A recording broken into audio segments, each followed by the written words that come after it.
My name is Eleanor Margaret Patterson, and I'm 64 years old. I'm sitting in room 247 at Sunset Manor Nursing Home, looking out at a parking lot where my own children drop me off, like I'm some kind of burden they can't wait to get rid of. But here's what they don't know, what they've never known. I have $3.2 million sitting in accounts they've never heard of. And until 3 weeks ago, I thought I was protecting them by keeping it secret. You know that feeling when you realize your whole life has been built on a lie you told yourself was love? That's where I am right now. But to understand how I got here, you need to know where I came from. I grew up in a town so small, it didn't even have a stoplight. My father worked at the grain elevator, and my mother took in sewing to make ends meet. We lived in a two-bedroom house with linoleum floors that curled at the edges and windows that rattled every time a truck passed by. I learned early that money was something other people had, something you dreamed about but never expected to touch.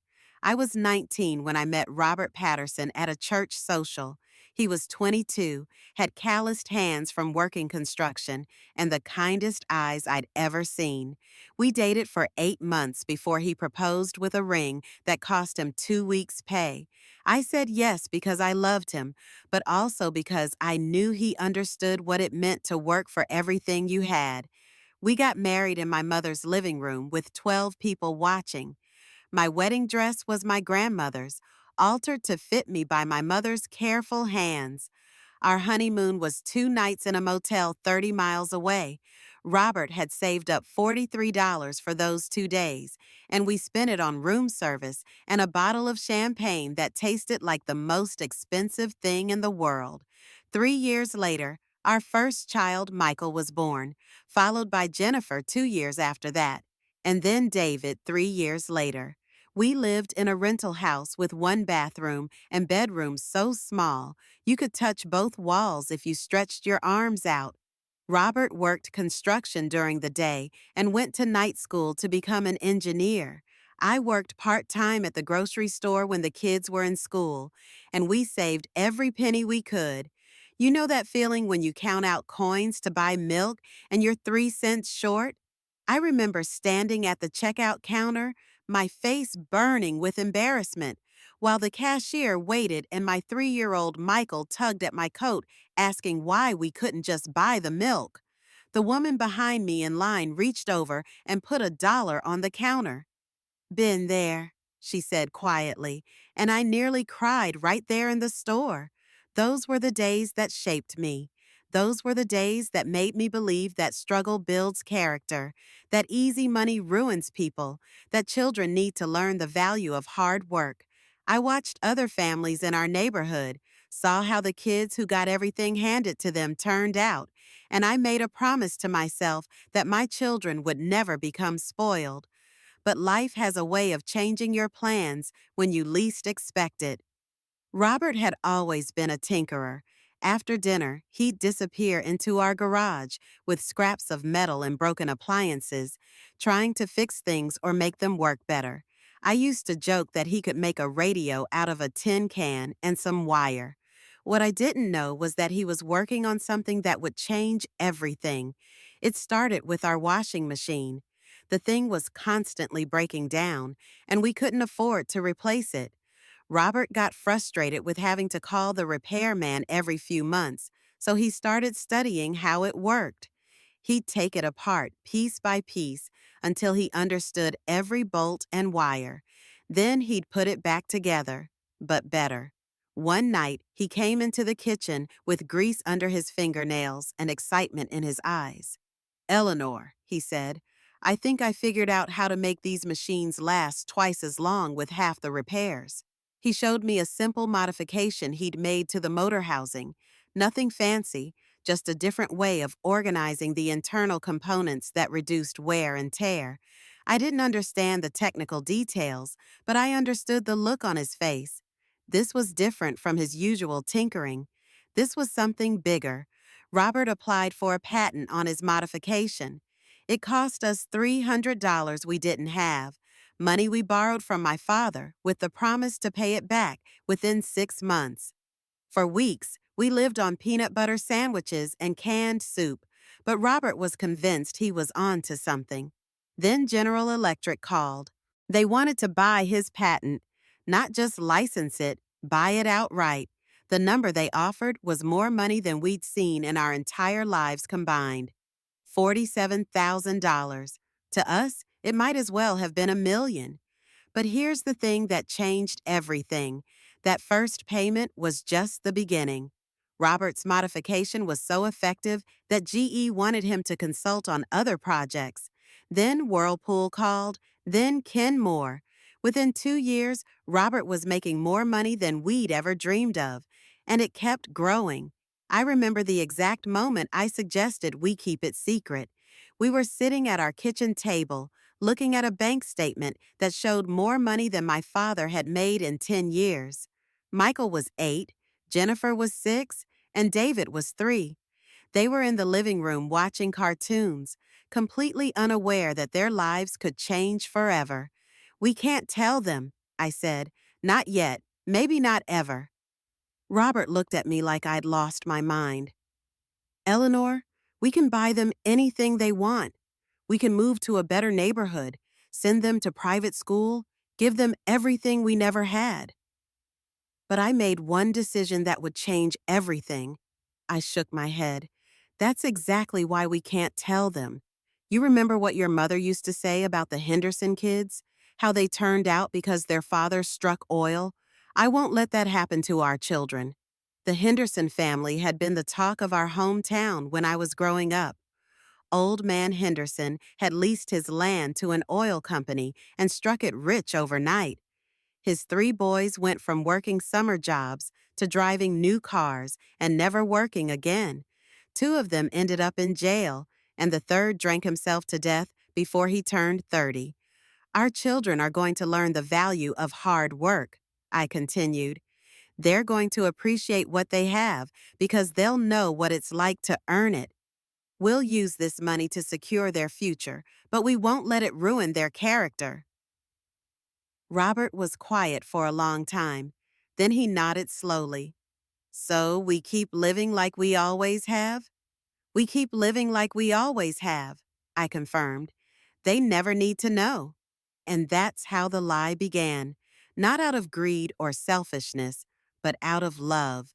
Out of a desperate desire to raise good children who would grow up to be decent adults. I thought I was protecting them from the corruption that comes with easy money. I thought I was teaching them values that would serve them their whole lives. Looking back now from this nursing home bed where my own children left me because they thought I couldn't afford better care, I realize I was protecting them from something they deserved to know. I was making a decision that wasn't mine to make. But at the time, with my heart full of love and my mind full of good intentions, it felt like the only choice a responsible mother could make. The foundation was laid, the secret was born, and for the next 36 years, I would build an entire life on the belief that I was doing the right thing for the people I loved most in the world. Living a double life is harder than you might think.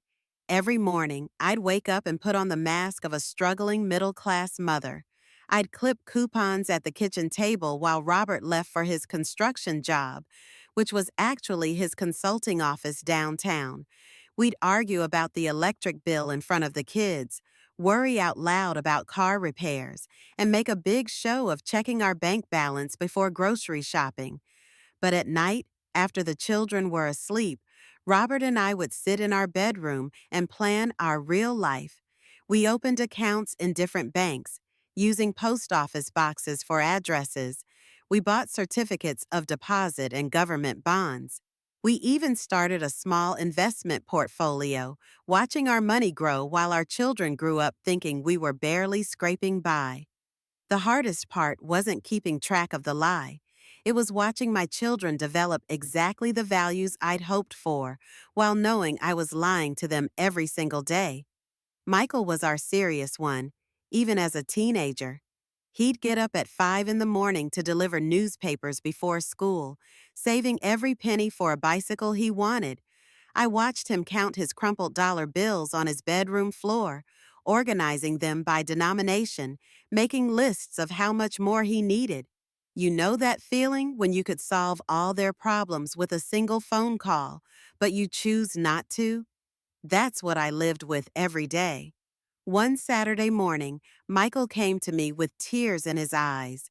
His bicycle had been stolen from the school rack, and he was devastated, not just because he'd lost his bike, but because he'd worked so hard to earn it.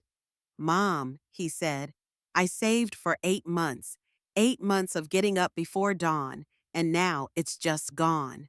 I could have replaced that bicycle 10 times over without even feeling it. I could have bought him the best bike in the store and still had money left over for a car when he turned 16. Instead, I hugged him and said, Honey, sometimes life isn't fair. But you know what? You're going to work even harder now. And when you get your next bike, you'll appreciate it more because you know what it feels like to lose something you worked for. He nodded and wiped his eyes. You're right, Mom. I'll start saving again tomorrow. And he did. My 14-year-old son went back to his paper route, started mowing lawns on weekends, and saved every penny again. It took him another 6 months to afford a new bike, and when he finally brought it home, the pride on his face was something I'll never forget. But neither will I forget the guilt that gnawed at me every time I saw him counting his money. Jennifer was our dreamer. She wanted to be a dancer, and every week she'd beg for lessons at the studio downtown. All the other girls in my class get to take dance, she'd say, spinning around our living room in her socks. Please, Mom, I promise I'll be good. The lessons cost $60 a month, $60 that I could have found in my purse without thinking twice. But according to our family budget, $60 was groceries for a week. So I'd shake my head and say, maybe next year, sweetie, if Daddy gets that promotion he's hoping for. Jennifer would nod sadly and go back to dancing by herself in her room, making up routines to songs on the radio. Sometimes I'd watch her through the crack in her door, moving with such natural grace that it broke my heart. She had real talent, the kind that should have been nurtured and developed. Instead, she learned to dance alone, teaching herself moves from music videos and library books. When she was 16, she got a job at the ice cream shop just to pay for dance lessons herself. I watched her work every weekend, scooping ice cream and cleaning tables, so she could afford 1 hour of professional instruction a week, 1 hour when she could have had private lessons every day. David was our entrepreneur. Even as a little boy, he was always trying to make money. He'd set up lemonade stands, sell drawings door to door, and collect cans for recycling. When he was 12, he started a small lawn care business in our neighborhood, pushing our old mower from house to house every weekend. One summer, he came to me with a business plan written in his careful handwriting. Mom, he said, I've saved up $200, and I think I can make a lot more money if I had a better mower. There's one at the hardware store for $400. If you and Dad could loan me the other $200, I'd pay you back with interest. $200. I was sitting on millions, and my 12-year-old son was asking to borrow $200 to start a legitimate business. Any reasonable parent would have said yes, maybe even bought him the mower outright. But I was so committed to the lie that I said, David, honey, we just don't have that kind of money right now. Maybe you can keep saving or ask Grandpa if he has any odd jobs you could do. I watched the disappointment wash over his face. He nodded and went back to his room to figure out another way. It took him another full summer of working with our old, barely functioning mower to save enough money. By then, he was 13 and had lost some of his enthusiasm for the business, but he still bought that mower and worked every weekend until he left for college. You know that feeling when you're watching your children's dreams get smaller because they think you can't afford to support them? That's what I lived with every single day for 20 years. The college years were the worst. Michael got accepted to the state university with a partial scholarship, but it wasn't enough to cover everything. I watched him apply for student loans, work study programs, and part time jobs. He'd call home every few weeks, stressed about money, talking about maybe switching to a less expensive school or dropping out altogether to work for a year. During his sophomore year, he called me crying, actually crying. My 20-year-old son was sobbing on the phone because he couldn't afford his textbooks and was afraid he'd have to drop his engineering classes. Mom, he said, I know you and Dad are doing everything you can, but I don't know how I'm going to make it through this semester. I told him I'd figure something out. Then I hung up and immediately transferred $500 to his account, but not from our regular checking account. I had to make it look like I'd scraped together the money somehow. I told him his father had picked up some extra work, and we'd managed to save enough to help him out. The relief in his voice when I called him back was both heartbreaking and infuriating. Heartbreaking because my son had been suffering over money we had plenty of, and infuriating because I was still choosing to let him suffer rather than tell him the truth. Jennifer went to community college because she said she didn't want to burden us with university costs. Community college. My daughter, who was smart enough for any school in the country, chose the cheapest option because she thought we were poor. She studied business administration instead of dance because she said she needed to be practical. I went to her graduation and watched her walk across that stage, knowing she'd settled for a degree she didn't want at a school she didn't love, all because she was trying to be considerate of our financial situation, a financial situation that didn't exist. After graduation, she got a job at an insurance office and moved into a tiny apartment across town. She'd come for dinner every Sunday, and we'd talk about her work, her boyfriend, her dreams of maybe taking dance classes again someday when she had more money. More money. My daughter was postponing her dreams because she thought she couldn't afford a $60 dance class. David got a full scholarship to business school, thank God, so at least I didn't have to watch him struggle financially through college. But even with his scholarship, he worked part-time at a restaurant to pay for his living expenses. He'd come home during breaks exhausted, smelling like grease, and talking about how he was going to build a business empire someday. During his senior year, he started a small importing business with his roommate. They'd found a supplier in Mexico who made handcrafted pottery, and they were selling it at local craft fairs and markets. The business was actually doing well, but they needed capital to expand. David came to me with another business plan, much more sophisticated than the one he'd written as a 12-year-old. Mom, he said, we need about $10,000 to really make this work. We could get a loan, but the interest rates are crazy high for a startup. I know it's a lot of money, but I really think this could be something big. $10,000. I was earning more than that in interest every month, and my son was asking me to help him start a business that could change his life. But I was so deep in the lie by then that I couldn't see a way out. I told him we'd think about it, but we just didn't have that kind of money available.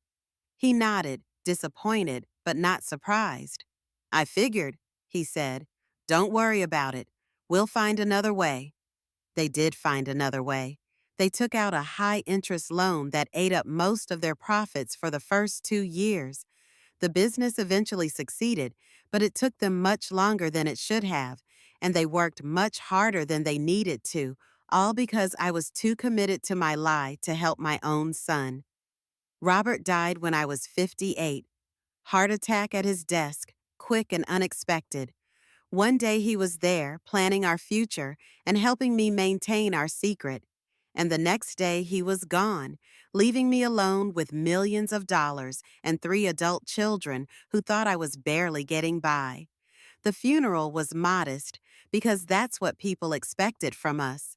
My children pooled their money to help pay for it, and I let them.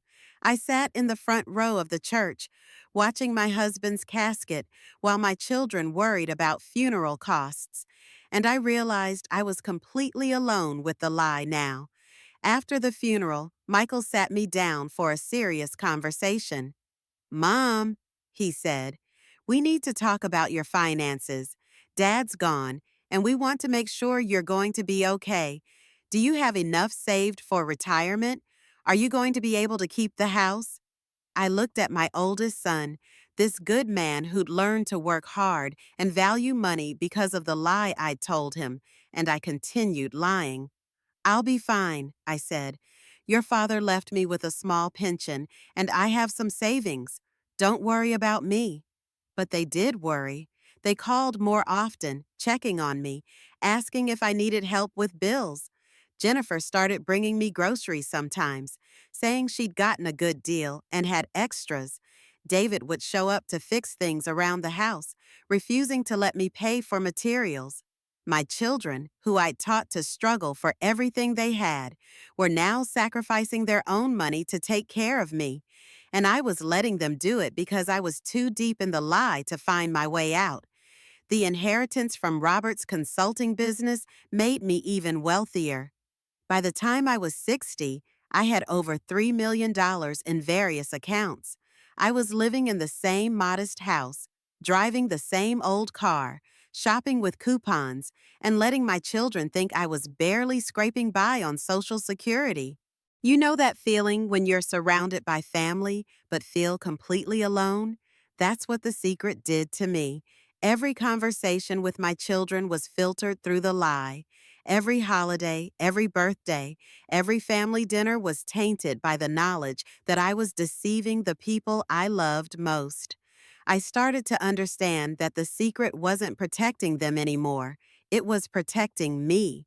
I was afraid of their reaction, afraid they'd be angry, afraid they'd think I'd stolen their childhoods by making them struggle unnecessarily. So I kept lying, day after day, year after year, until the lie became more real than the truth. And that's when everything started falling apart. It happened on a Tuesday morning in March. I was watering my plants in the kitchen when I felt this strange dizziness wash over me. The room started spinning, and the next thing I knew, I was lying on the linoleum floor with my head throbbing and my hips screaming in pain. I must have been there for 3 hours before Mrs. Chen from next door found me. She had a key for emergencies, and when she didn't see me in my garden like usual, she got worried. The ambulance ride to the hospital was a blur of sirens and concerned faces. But all I could think about was how this was going to complicate everything. The doctor said I had a mild concussion and a fractured hip. Nothing life-threatening, but I'd need surgery and several weeks of recovery. Do you have family we can call? The nurse asked, and I gave her my children's numbers with a sinking heart. They all came rushing to the hospital, faces full of worry and love. Michael got there first, still in his work clothes, looking panicked.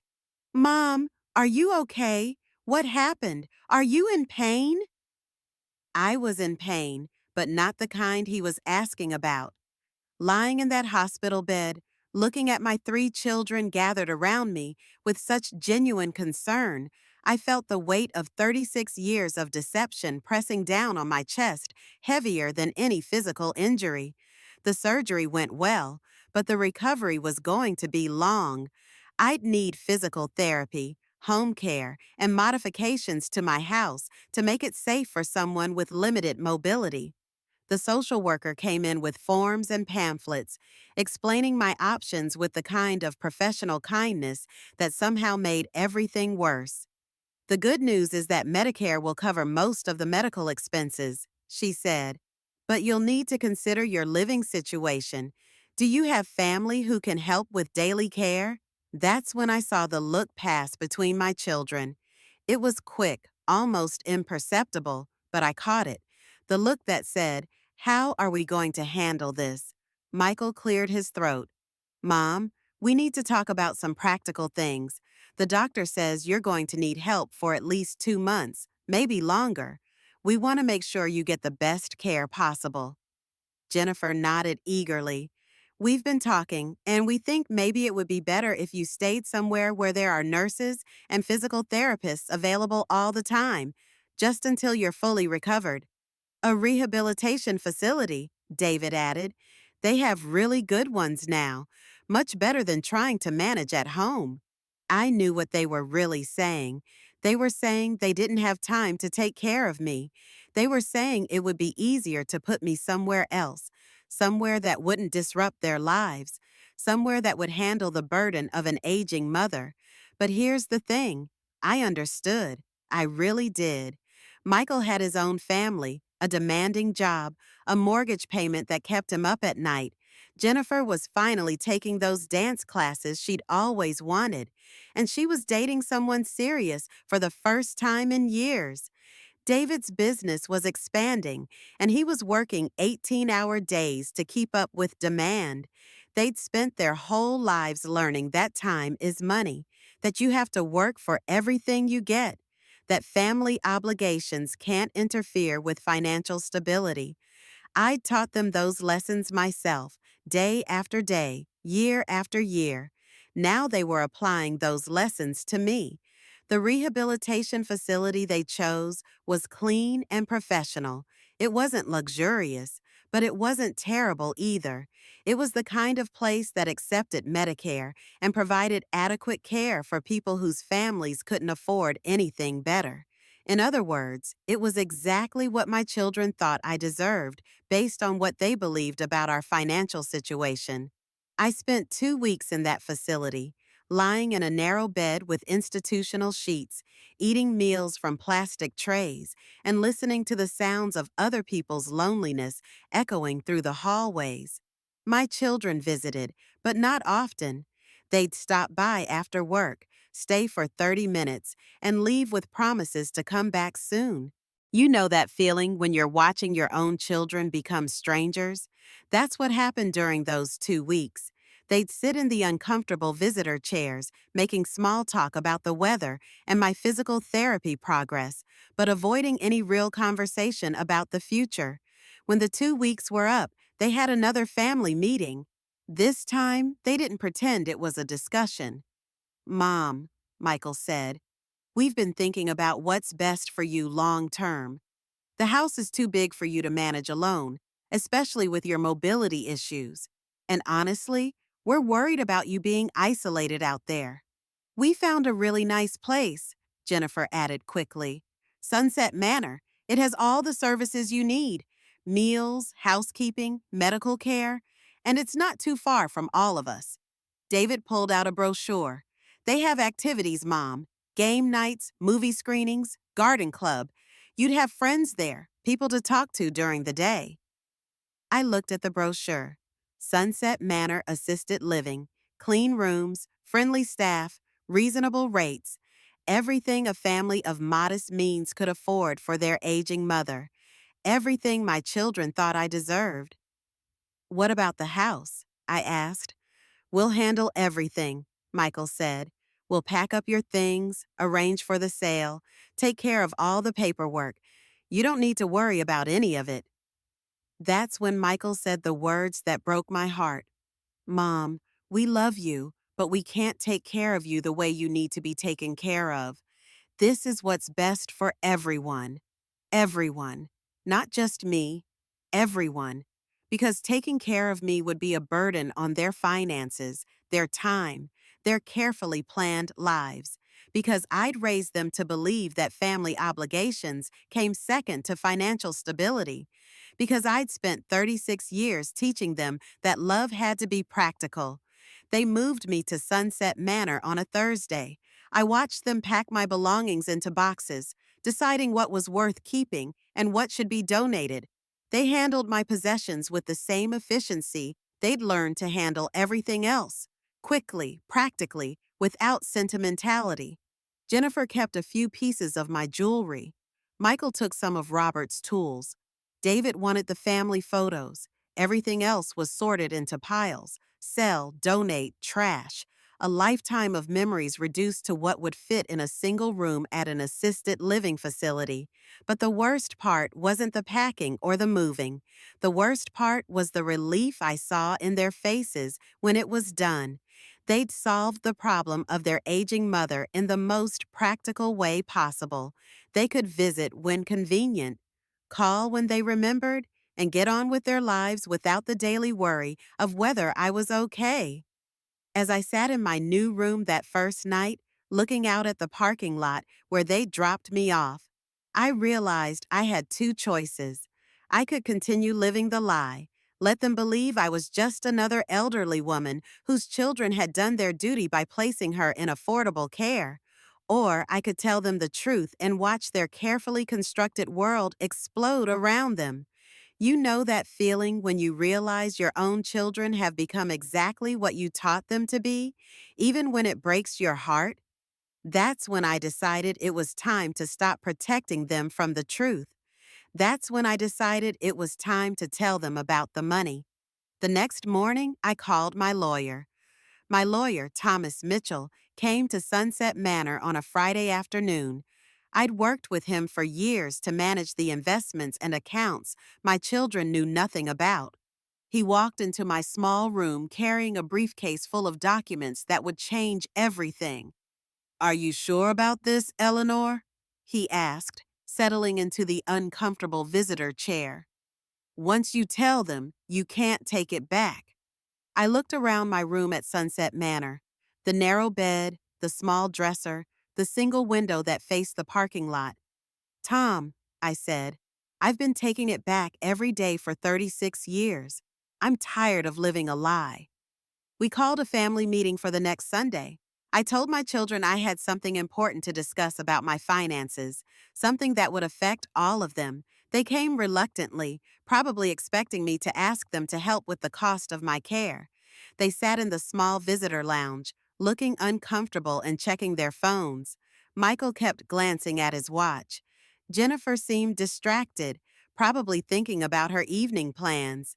David was tapping his foot impatiently. These were my children, the people I'd loved more than life itself, and they looked like they couldn't wait to leave.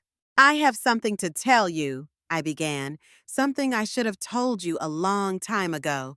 Thomas opened his briefcase and pulled out the bank statements, investment reports, and account summaries. He spread them across the small table like he was dealing cards, each document representing years of deception. "Your mother," he said quietly, "has assets totaling $3.2 million." The silence that followed was deafening.